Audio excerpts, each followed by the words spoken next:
Salut mes petits crasseux, comment va tout? Écoutez-moi, ça va. Je ne dirais pas salade tomate oignon, mais ça va. Je fais cette vidéo aujourd'hui exclusivement pour mes semblables mélaninés. Si vous n'êtes pas mélaniné, vous pouvez écouter la conversation, mais s'il vous plaît, d'accord?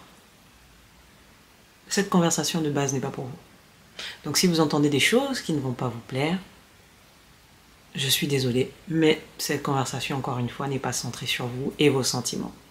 Vos sentiments risquent d'être froissés. Et ce n'est pas mon but. Donc, encore une fois, cette vidéo est pour les porteurs de mélanine. Pas ceux qui sont en déficit de mélanine. D'accord? Voilà. Alors, comme vous le savez tous, Trump a été élu. Et je pense que, au vu de la situation et au vu de l'histoire, d'accord, on va faire quelque chose qu'on ne fait jamais, d'accord, en tant que population. Et là, vraiment, je parle à tous les Noirs confondus. C'est-à-dire que je parle des afro-descendants tout court. Tout afro-descendant, d'accord? Cette vidéo est pour vous. C'est votre espace, d'accord?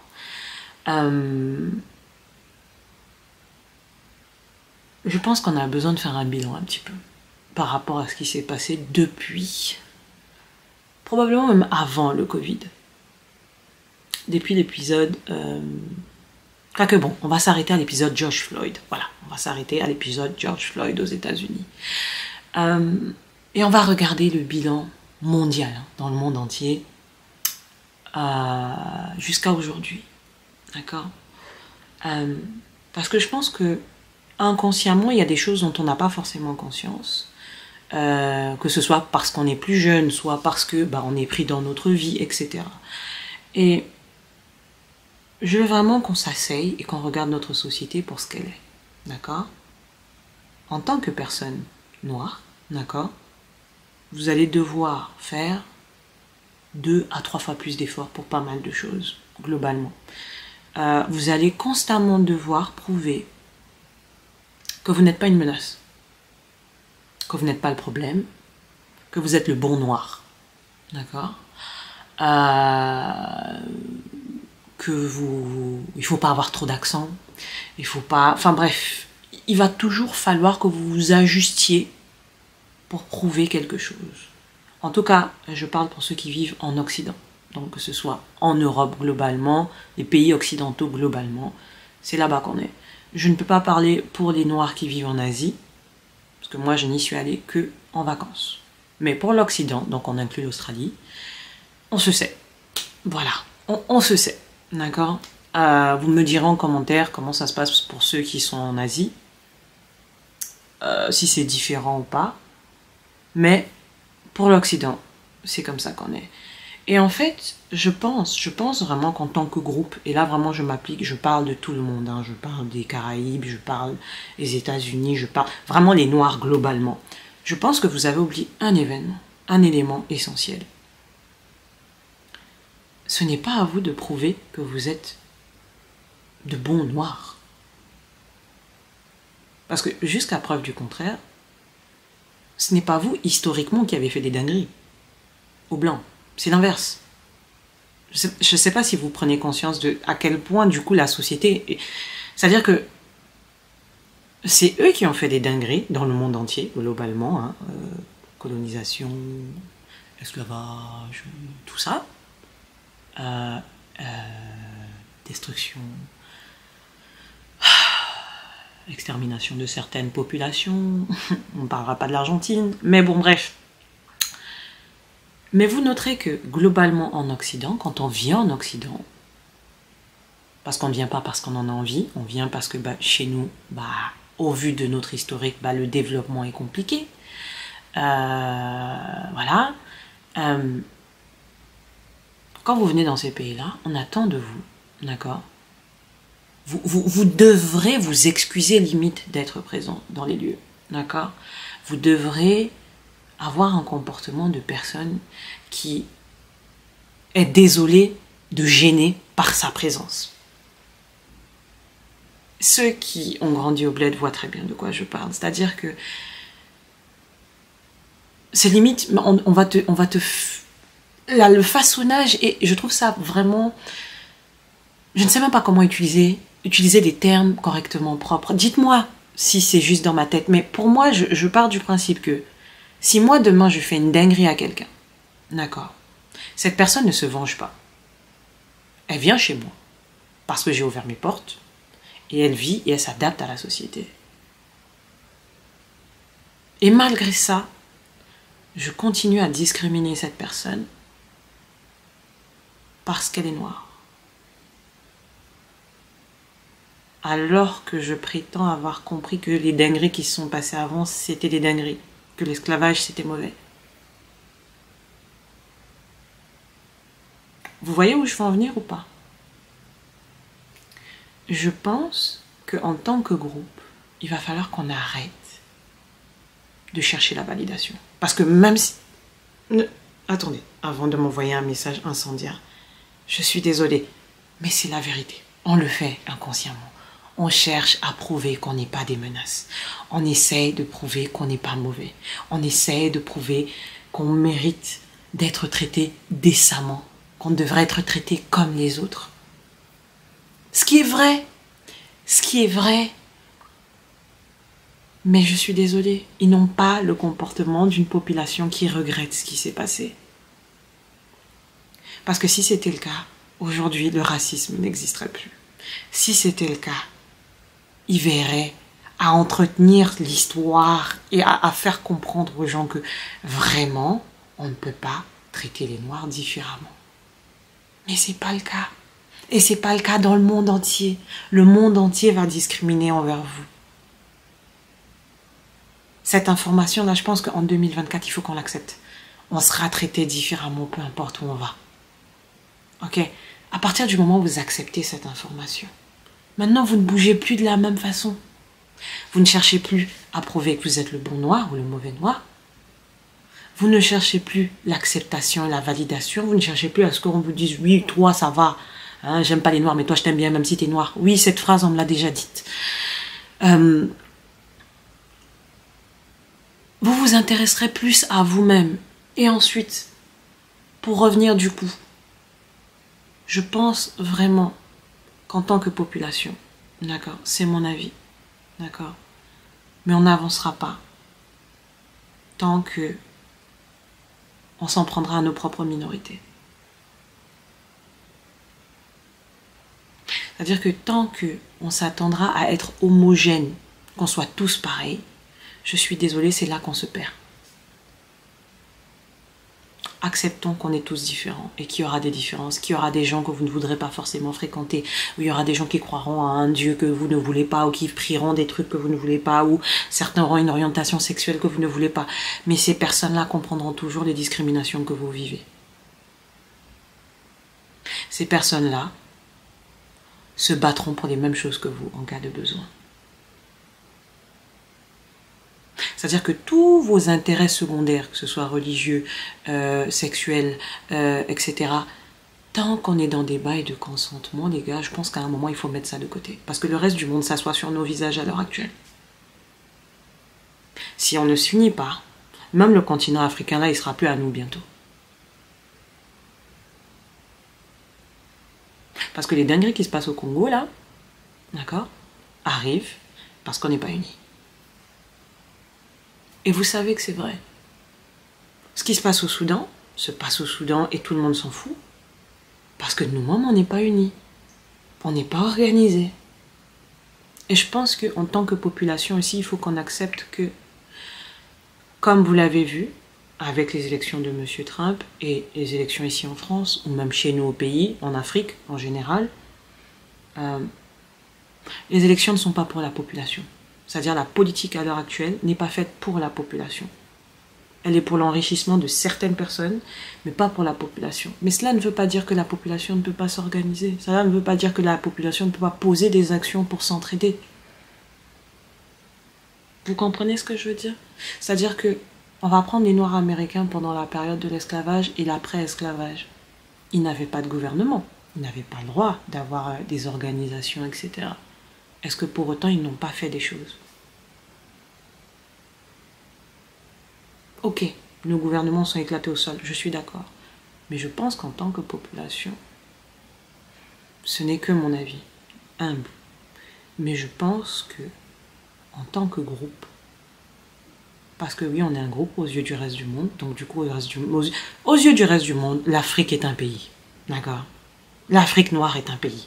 Ils ne voient pas l'Afrique comme un continent, alors commençons à regarder l'Afrique comme un pays. Ce qui veut dire que ce qui se passe au Congo, en fait, touche tout le monde. Ce qui se passe au Soudan touche tout le monde. Le reste du monde nous voit comme un pays, alors commençons à nous voir nous-mêmes comme un pays, s'il vous plaît. Ce qui se passe à Haïti touche l'Afrique aussi. Ce qui se passe Manuela parle français. Ce qui se passe en Guadeloupe ou en Martinique touche l'Afrique aussi. Et s'il vous plaît, d'accord, afro-descendants et africains, tout ça là, je ne remets pas en question vos origines, d'accord? Je sais que les personnes qui viennent des îles, ils ont d'autres origines que l'Afrique. Ça, je le sais. Tout comme les Américains, ceux qui vivent sur le continent américain, je précise, ont d'autres origines que le côté afro-descendant. Mais je suis désolée, le reste du monde s'en fout de vos origines. Le reste du monde, si vous êtes noir, ils voient un noir. Et ils voient un noir, ils pensent à l'Afrique. Et c'est pour ça que je dis que du coup, puisqu'ils vous voient comme un groupe, devenez un groupe. Maintenant, on peut régler nos conflits entre nous, hein. Ça, c'est pas un souci, hein. D'accord? On peut régler nos conflits entre nous. Mais je veux que vous vous rappeliez qu'aux yeux du reste du monde, vous êtes un groupe. Aux yeux du reste du monde, vous êtes les mêmes gens. C'est-à-dire que si vous ne parlez pas, on vous habille tous de la même façon, personne ne sait d'où vous venez. Nous, en tant que Noirs, on peut dire « Ah, lui, peut-être qu'il vient de... lui, là, peut-être que... » Mais je suis désolée. Sans signe distinctif, le reste du monde, il voit des Noirs. Donc maintenant, en 2024, asseyons-nous et partons du principe que oui, la totalité du monde s'assoit sur notre visage, ce qui est vrai, parce que quand vous voyez comment la Guadeloupe et la Martinique sont traitées, je suis désolée, on ne les considère donc pas comme la France. Quand tu vois ce qui se passe en Afrique, à l'heure actuelle, les gens qui meurent, versés partout, mais en vrai, on s'en fout parce que bon, c'est que des Noirs, on va récupérer les pierres pour les smartphones et les PC, et à côté, ce qui se passe au Soudan, etc. C'est-à-dire, à un moment, en tant que population nous-mêmes, on doit s'organiser. Parce qu'on peut changer les choses. Si on s'organise et qu'on parle entre nous, on peut trouver des solutions. Mais on ne peut pas avoir de représentants politiques pour nous aider. Parce qu'eux, ils penseront d'abord à l'argent. Et vous savez au fond que c'est la vérité. Ils penseront d'abord au profit. Ils penseront d'abord à ce qu'ils y gagnent. Et s'ils vous aident au début, ils finiront par tuer le mouvement de l'intérieur. Asseyons-nous et apprenons nos histoires. Apprenons l'histoire. Chaque fois qu'on a eu des personnes qui ont commencé à créer des choses et que des personnes politiques sont venues dedans, soit la personne était bien, on l'a tuée. D'accord? Soit la personne a littéralement tué le mouvement. Je pense qu'à un moment, il faut voir le monde tel qu'il est. Le racisme est là pour rester. Parce que la première fois qu'il y a eu les vrais problèmes de racisme, de discrimination, que ce soit ce que les Amérindiens et les aborigènes australiens ont vécu ou que les Noirs ont vécu, voilà, bah, on en parle, mais en vrai, tout le monde veut l'oublier. Nous-mêmes, on ne fait pas de commémoration. Nous-mêmes, on ne fait pas d'événements de mémoire à ça. Genre, on n'organise pas des choses entre nous pour ne pas oublier ce qui s'est passé.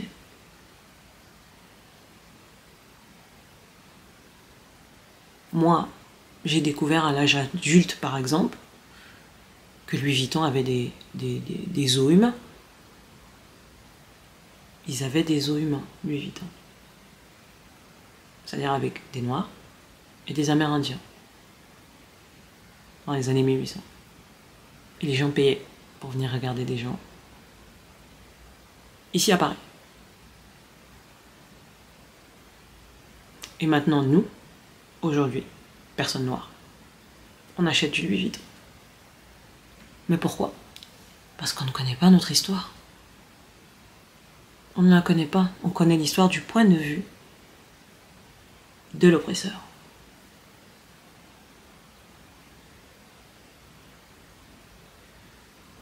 Et la dernière chose que j'ai envie de dire, on voit tous ici que cette société ne fonctionne pas. Elle ne fonctionne que pour les personnes d'en haut. D'accord? On est d'accord? Merci. Cette société ne fonctionne que pour les personnes d'en haut et le concept de méritocratie. Merci, on sait tous. On se sait, d'accord? On se sait. Vous avez conscience qu'on peut créer autre chose. On peut créer notre propre société. C'est une possibilité. Hein. On peut fonctionner autrement. On n'est pas obligé de copier l'Occident. Parce que l'Occident n'est pas super.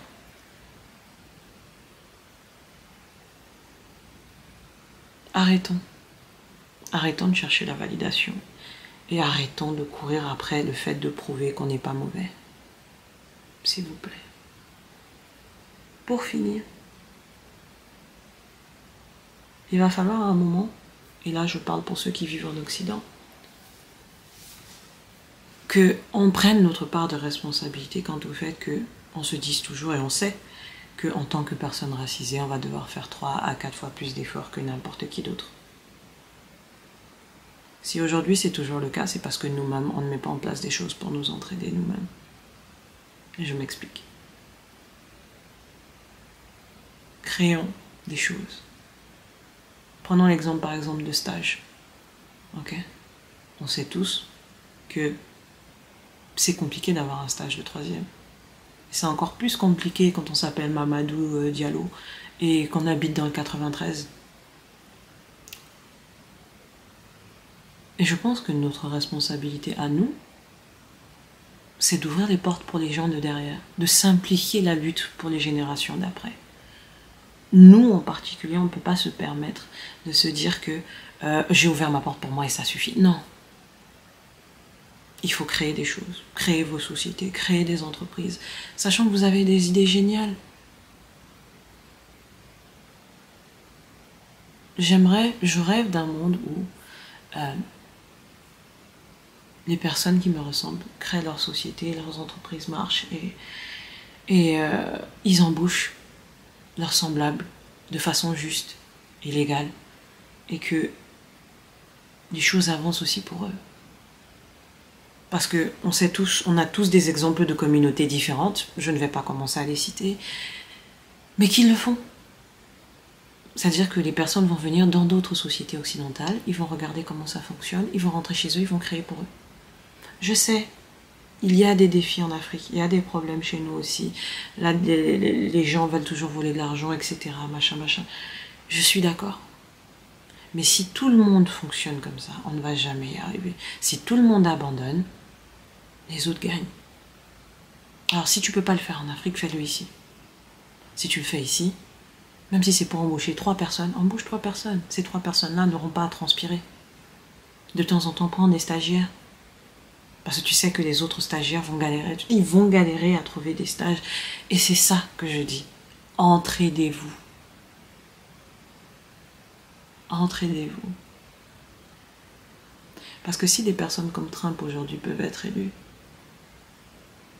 si l'extrême droite aujourd'hui a autant la parole sur les réseaux sociaux et à la télé, parce qu'on court après le buzz et plus pour le bien de la population,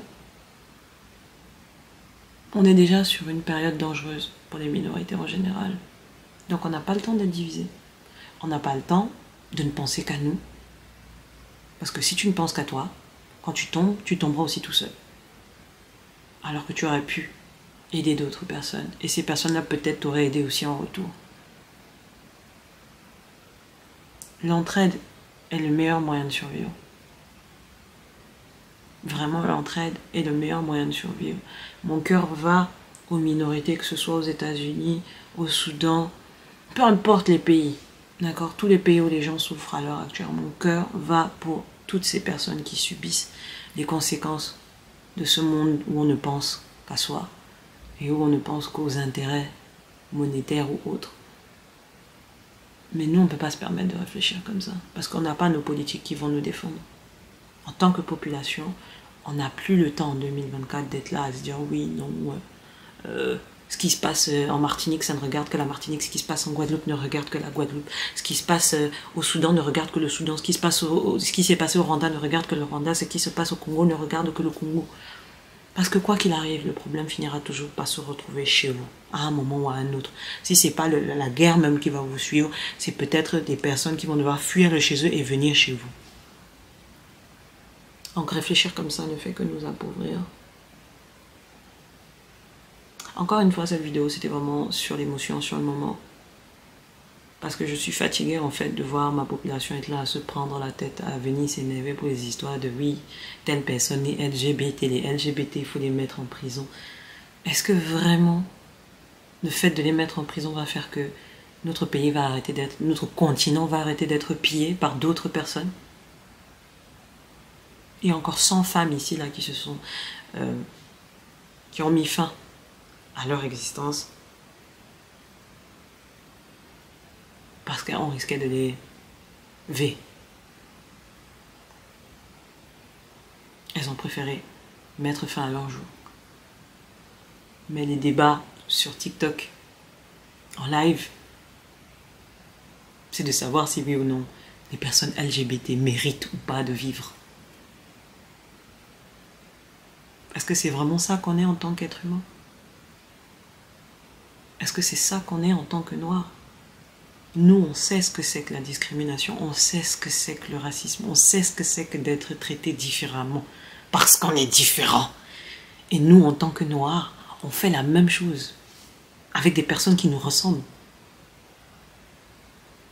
mais qui font des choses en privé, entre personnes consentantes. Est-ce que c'est ça qu'on est? C'est ça qu'on a retenu de tout ce qu'on a vécu, de toutes ces discriminations, des micro-agressions, des blagues, le racisme normalisé, les galères. Et demain, on se retourne, on fait la même chose à d'autres personnes. Des personnes qui nous ressemblent et qui vivent la même chose que nous. Donc, non seulement elles subissent la même chose que nous, mais nous-mêmes, maintenant, on en rajoute sur eux. Et on est à l'aise. Tant qu'on réfléchira comme ça, on ne va pas avancer. On ne va pas avancer. Nous, on n'a pas le droit de ne pas être unis. On est obligé d'être unis. Parce qu'à l'heure actuelle, on est le PQ du quartier. Les Noirs, on est les PQ du quartier. Les gens se permettent de nous parler n'importe comment, de nous traiter n'importe comment. Parce qu'on n'est pas unis. Je vous le dis. Croyez en ce que vous voulez. Je ne vous dis pas qu'il faut remettre en question ce en quoi vous croyez. Mais appliquez-le sur vous. Pas sur les autres. Tant que les personnes ne vous font pas de mal, laissez-les tranquilles. Maintenant, si la personne vous fait du mal,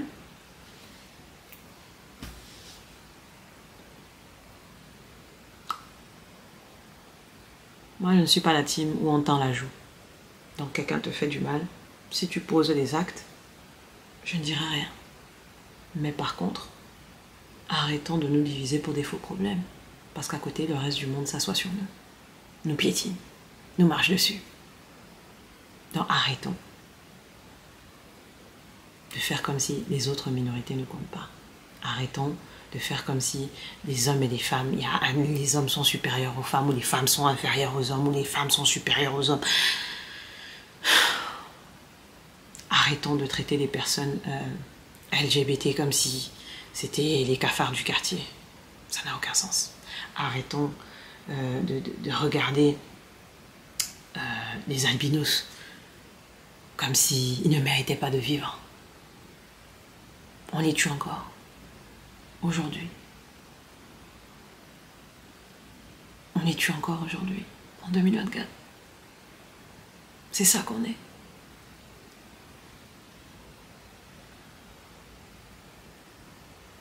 On peut créer autre chose.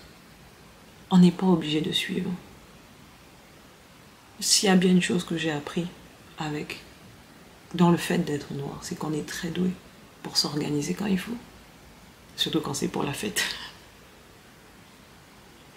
Quand c'est pour la fête, Personne ne peut nous tester. Mais essayons de faire pareil maintenant pour améliorer nos vies de façon globale dans le monde entier. Je ne dis pas de devenir méchant avec les gens. Non. Je ne dis pas de devenir sectaire. Mais je dis commencer à construire des choses ensemble. Parce que le reste du monde ne le fera pas avec vous. Ou alors s'ils le font avec vous, ce sera pour vous voler quelque chose. Je pense qu'on l'a suffisamment vécu maintenant pour l'avoir compris. Les gens ne viennent pas aider juste parce qu'ils aiment aider. Jamais. Donc maintenant, c'est à nous de faire les choses. De nous sortir les doigts de certaines voies et de faire les choses. J'espère que vous avez compris que mon message est plein d'amour. Il n'y a aucune hostilité envers qui que ce soit dans ce que j'ai dit. Mais je pense que tout outil qui nous divise doit d'abord être mis de côté. Maintenant, entre nous, on peut s'embrouiller. Mais perdre le temps pour des faux problèmes alors que littéralement on est en train de voler nos pays, les gens meurent et on sait que le reste du monde s'en fout, ça n'a pas de sens. J'espère que cette vidéo vous aura plu et que au moins on va commencer une conversation, parce que ce n'est que le début de la conversation, parce que comme j'ai dit, on a beau avoir des conflits entre différentes parties du monde afro-descendants, africains et afro-descendants, je ne me réjouis pas particulièrement de ce qui va se passer aux États-Unis pour les 5 prochaines années. Ça ne me plaît pas du tout. Je sais très bien ce qui va arriver aux gens qui nous ressemblent.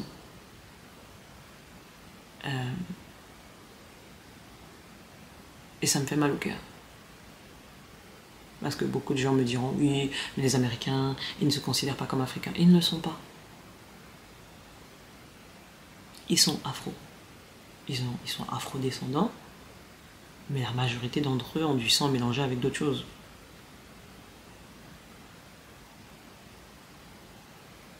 Et je pense que c'est aussi quelque chose qu'on va devoir accepter, nous les Africains. Parce que c'est vrai qu'on a toujours l'impression que quand quelqu'un ne dit pas qu'il est juste africain, il nous rejette. Non, ils ont des origines et ils veulent pouvoir les revendiquer, c'est leur droit.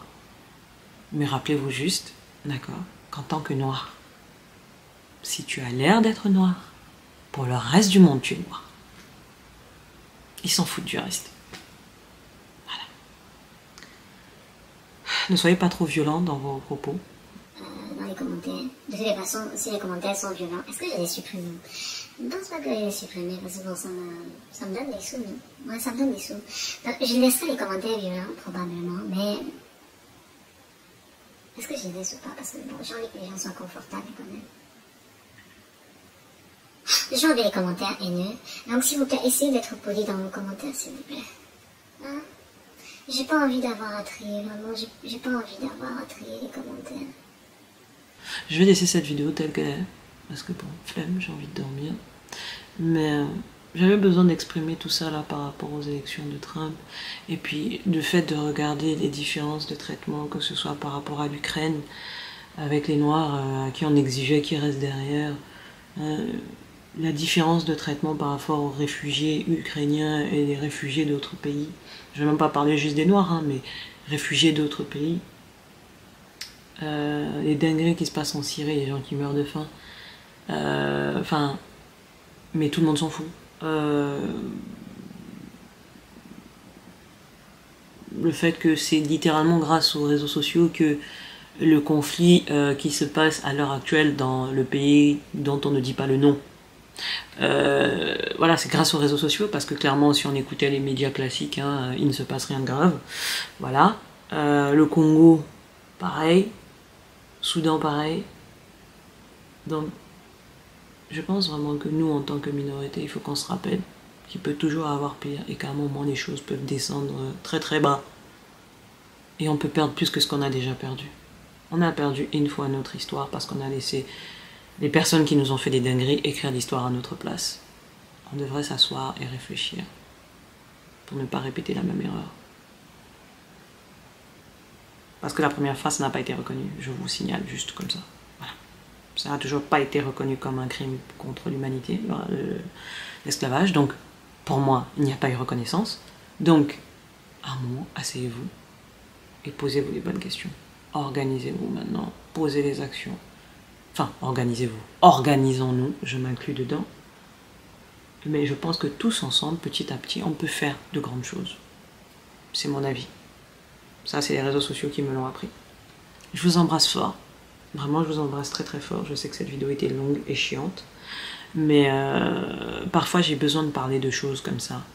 Parce que si je n'en parle pas, je me sentirais moins humaine. Je me sentirais comme quelqu'un qui est détaché de tout ce qui se passe dans le monde. Et c'est pas mon cas.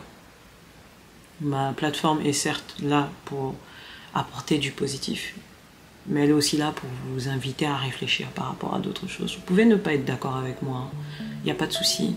Mais si déjà vous avez une réflexion par rapport à tout ça, je pense que j'aurais déjà gagné beaucoup.